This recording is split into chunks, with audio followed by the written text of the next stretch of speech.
ফুল episode দেখতে চাইলে এখনই চ্যানেলটিকে সাবস্ক্রাইব করুন। ধারাবাহিকের নতুন প্রমোতে দেখা যাচ্ছে রঘুনাথপুরে বিয়ের আয়োজন করেছে পর্ণা, সৃজন এবং চয়ন। বিয়ের দিন সুইটি পুরোপুরি বউ সেজে প্রস্তুত। ঠিক সেই মুহূর্তে পুলিশ নিয়ে হাজির হয় পর্ণা, সৃজন, চয়ন এবং রুচিরা। সকলের সামনে সুইটিকে কষিয়ে চর মেরে পর্ণা বলে, তোমার মতো মেয়ের জন্য আমি সৃজনকে থেকে দূরে সরে যাচ্ছিলাম। ছি প্রতারক! পুলিশ অফিসারকে বলি ওকে নিয়ে যান।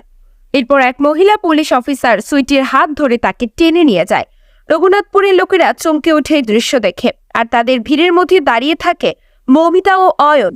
সুইটিকে টেনে নিয়ে যাওয়া হলে সে বলতে থাকে, শুধু আমি নই, আরো অনেকেই এর সাথে জড়িত, আমাকে ছাড়ুন অফিসার।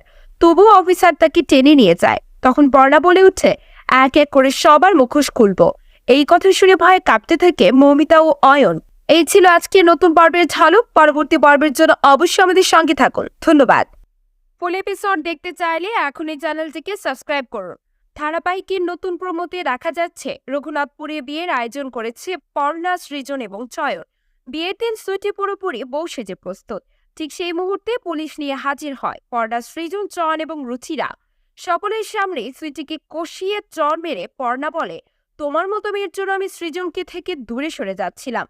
ছি প্রতারক! পুলিশ অফিসারকে বলি ওকে নিয়ে যান। এরপর এক মহিলা পুলিশ অফিসার সুইটির হাত ধরে তাকে টেনে নিয়ে যায়। রঘুনাথপুরের লোকেরা চমকে ওঠে এই দৃশ্য দেখে, আর তাদের ভিড়ের মধ্যে দাঁড়িয়ে থাকে মৌমিতা ও অয়ন। সুইটিকে টেনে নিয়ে যাওয়া হলে সে বলতে থাকে, শুধু আমি নই, আরো অনেকেই এর সাথে জড়িত, আমাকে ছাড়ুন অফিসার। তবুও অফিসার তাকে টেনে নিয়ে যায়। তখন পর্ণা বলে উঠে, এক এক করে সবার মুখোশ খুলবো।